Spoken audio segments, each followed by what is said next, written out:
March 17th, 2025, 2:47 p.m. Eastern Time. There's a press conference happening in Ottawa that most Americans aren't paying attention to. CNN's probably covering something else. Fox News is doing their thing. MSNBC is talking about whatever controversy happened that morning.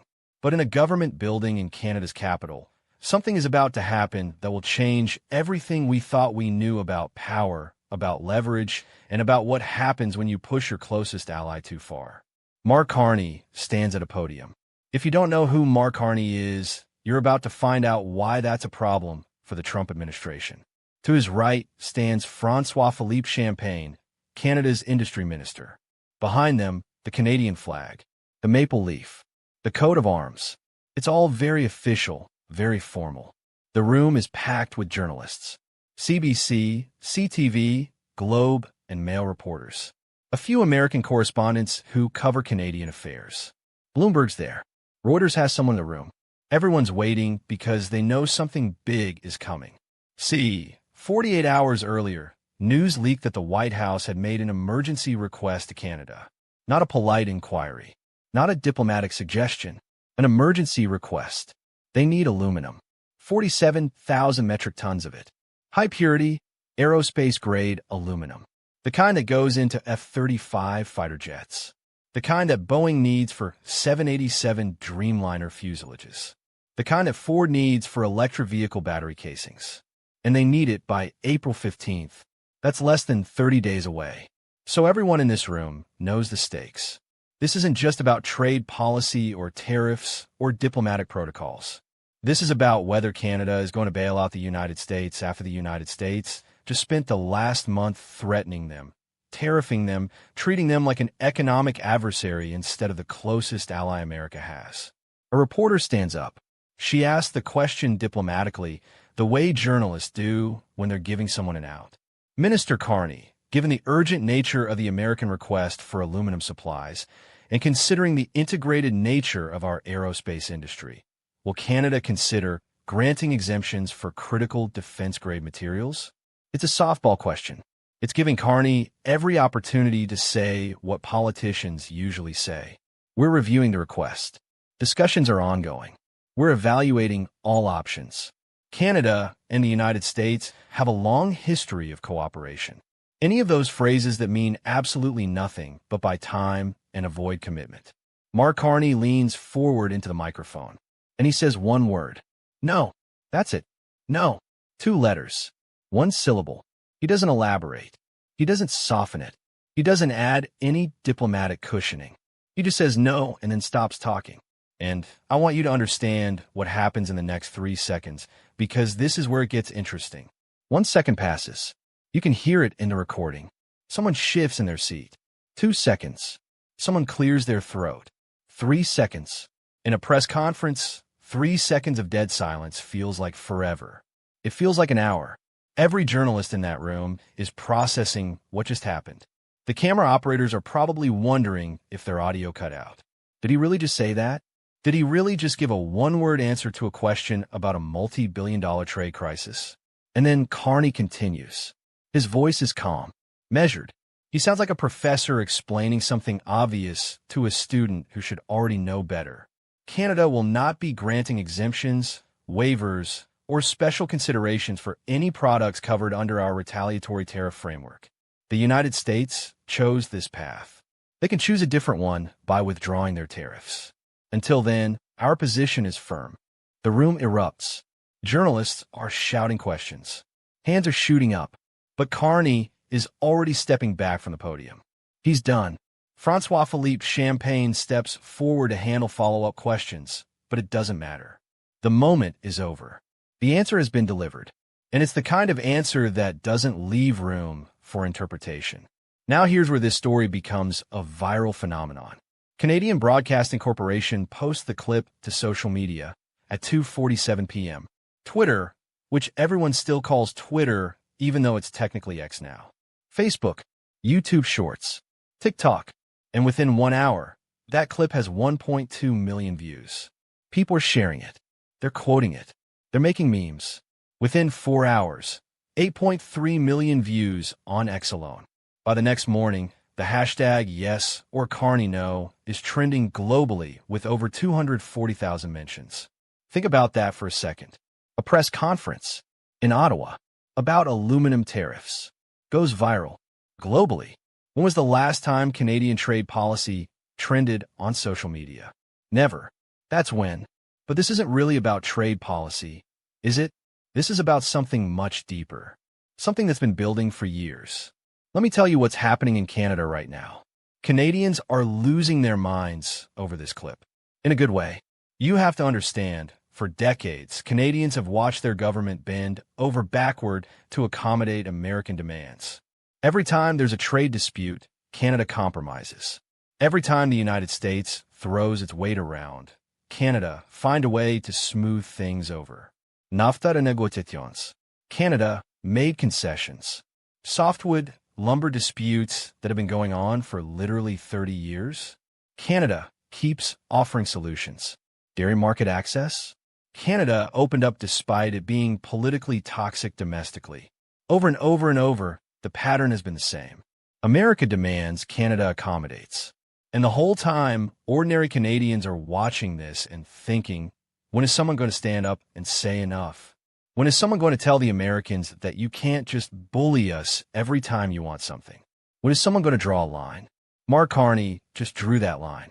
And Canadians are euphoric about it. Social media is flooded with Canadians sharing the clip with captions like about damn time. This is what leadership looks like, finally someone with a spine. Former Canadian diplomats are doing media rounds praising the approach. Business leaders are calling it measured but firm. Even people who don't normally pay attention to trade policy, people who couldn't tell you the difference between a tariff and a quota, they're engaged. They're sharing the clip. They're proud. Because this isn't just about aluminum. This is about dignity.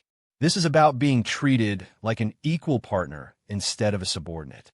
This is about the fundamental relationship between two countries that share the longest undefended border in the world, that coordinate on defense through NORAD, that have integrated economies worth over $900 billion in annual trade. And somewhere along the way, that relationship became one-sided, became transactional, became about what America could extract rather than what both countries could build together. Now let's talk about the reaction in the United States, because it's complicated. Conservative media initially tries to spin it. They're calling it Canada being difficult. They're blaming Trudeau-era policies. Except wait, Mark Carney isn't from the Trudeau administration. He's the new prime minister who just took office in late February. He's only been in the job for 17 days when this press conference happens. So the Trudeau angle doesn't work. Liberal commentators are calling it a diplomatic disaster, a humiliation for the administration. But here's what's interesting. Underneath all the political spin, underneath the partisan talking points, there's something else happening. There's a growing realization, especially among people in manufacturing states, among people who work in aerospace or automotive or defense contracting, that maybe the government made a catastrophic miscalculation. Maybe threatening your largest trading partner and then immediately needing their help wasn't the smartest strategy. Wall Street? Wall Street reacts the only way Wall Street knows how. By selling. Aerospace stocks drop. Boeing shares fall 8.7%. Lockheed Martin down 5.3%. Automotive stocks slide. General Motors loses 6.9%. Ford falls 7.4%. Even aluminum producers like Alcoa see their stock prices swing wildly because nobody knows what happens next. And when Wall Street doesn't know what happens next, money flows out. Fast. We're talking about $31 billion in market capitalization evaporating from just 4 companies in 10 days. And internationally, this is where it gets really interesting. The clip makes headlines everywhere. In Brussels, EU trade officials are quietly applauding. They're not saying it publicly because diplomacy requires restraint, but behind closed doors, they're taking notes. The EU Trade Commissioner releases a statement that, in diplomatic speak, basically says we stand with Canada on this. Mexico is watching very carefully because they're the third partner in USMCA and they're wondering if they're next. Reuters reports that Mexican economy officials have had at least 3 phone calls with Canadian trade ministers since March 10th, discussing joint responses to U.S. trade actions. They're coordinating. They're preparing. And China? Chinese state media is having an absolute field day with this. Global Times runs an editorial titled U.S. Trade Unilateralism Alienates Its Closest Allies. They're using this as propaganda, as evidence that even America's neighbors are tired of being pushed around. Now, you can dismiss Chinese propaganda all you want, but here's the problem. When your adversaries can point to your treatment of your closest ally as evidence of your unreliability, that's a strategic problem. That's not just bad optics. That's a fundamental erosion of soft power. So let me tell you why this moment is so powerful and why it's resonating far beyond trade wonks and policy experts and people who read the Financial Times every morning. For decades, the fundamental assumption in North American relations has been simple. America leads, Canada accommodates. America demands, Canada negotiates. America threatens, Canada finds a compromise. And it's not that Canada was weak. It's not that Canadian leaders were pushovers. It's that the relationship was structured around an overwhelming power asymmetry. The United States is 10 times larger economically. It's the military superpower. It's the cultural hegemon.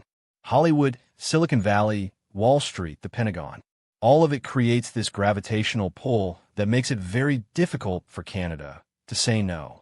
But here's what everyone forgot, including apparently the Trump administration. Power isn't just about size. Real power, sustainable power, the kind of power that actually gets things done, that's about leverage. And leverage depends on who needs what from whom. It's situational. It's contextual. And in this specific situation, in this specific moment, Canada has something the United States desperately needs and cannot get anywhere else in the required time frame. The United States needs 47,000 metric tons of aerospace-grade aluminum by April 15th. Let me explain why that's such a specific and devastating number. There are only 3 facilities in all of North America that can produce aluminum to the purity specifications and technical standards required for military and aerospace applications. We're talking about 99.7% purity. We're talking about specific alloys that have been tested and certified by the Federal Aviation Administration and the Department of Defense. 2 of those 3 facilities are in Canada. One is in Kitimat, British Columbia, operated by Rio Tinto. Another is in Biencourt, Quebec, operated by Alcoa. The 3rd facility is in Tennessee, and it's currently operating at 62% capacity because they're in the middle of a modernization program that won't be finished until June. So when Trump's administration imposed 25% tariffs on Canadian aluminum back in February, they cut off access to the only suppliers who can provide what American manufacturers need. And those manufacturers? Boeing, Lockheed Martin, Ford, General Motors? They're working under fixed-price contracts signed months or years ago. They can't just absorb a 25% cost increase. They can't pass it on to the Pentagon or to airlines or to consumers. And they can't switch suppliers because the certification process to approve a new aluminum source for aerospace applications takes 12 to 18 months and costs millions of dollars. That means the United States is locked in. They need Canadian aluminum. They need it soon, and they can't get it anywhere else. That's leverage. Pure, simple, undeniable leverage. And what Mark Carney understood in that moment at the podium, what his entire career as governor of the Bank of Canada and governor of the Bank of England taught him, is that sometimes the most powerful move is the simplest one. No elaborate counterthreats. No complex negotiation frameworks. No diplomatic dancing. Just a clear, firm, unambiguous no. Because when you have something the other side desperately needs, you don't have to explain yourself. You don't have to justify your position. You certainly don't have to make it easy for them. The Trump administration spent the previous month threatening Canada, imposing tariffs, treating them like an economic adversary. And now they want Canada to make an exception, to provide emergency supplies, to bail them out of a crisis they created themselves? No. The 3 seconds of silence before Carney continued speaking, that wasn't hesitation. That wasn't him gathering his thoughts. That was letting the weight of that word sink in. That was letting everyone in that room, and everyone who would watch the clip later understand that this wasn't a negotiating position. This wasn't an opening bid. This was a final answer. And here's what makes this even more significant. Mark Carney isn't a career politician who's worried about polls or re-election. He's not a diplomat trained to always find the middle ground. He's a central banker. He spent years making decisions about interest rates, about financial stability, about economic policy. And central bankers operate in a world where credibility is everything. If you say you're going to do something, you do it. If you draw a line, you hold it. Because the moment market participants stop believing you, the moment they think you'll cave under pressure, you lose all effectiveness. Carney is bringing that same mindset to trade policy. He's saying Canada's position is firm, and he means it. There's no bluffing here.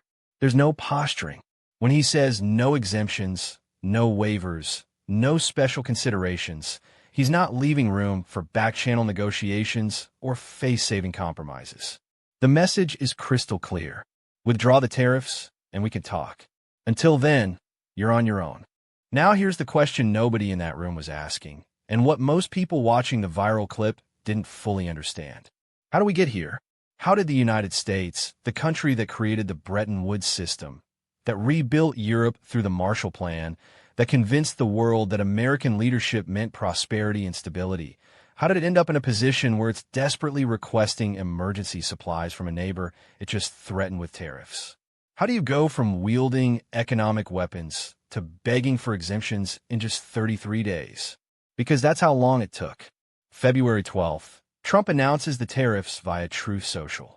March 17th, Carney says no to the emergency request. 33 days. 5 weeks. That's how quickly American leverage collapsed. That's how fast a position of strength became a position of desperate need. And that's the story we need to understand, because this didn't start on March 17th with Carney's no. This started weeks earlier with a social media post, with a fundamental misunderstanding of how modern supply chains work, with a series of decisions that apparently nobody thought through. Not the Commerce Department, not the Pentagon, not the economic advisors. Nobody sat down and asked the basic question. If we do this, what happens next? If we cut off Canadian aluminum, where do our manufacturers get the materials they need? Do we have alternatives? Can we ramp up domestic production? What's the timeline? Those questions either weren't asked or the answers were ignored. And now, 5 weeks later, Boeing is warning about production cuts. Ford is staring at component shortages. Defense contractors are facing delays on active military programs.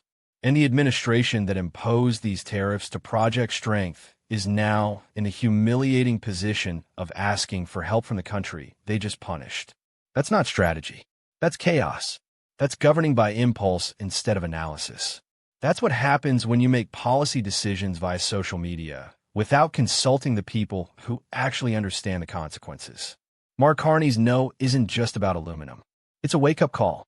It's a message that even close allies have limits. That relationships built over decades can be damaged in weeks.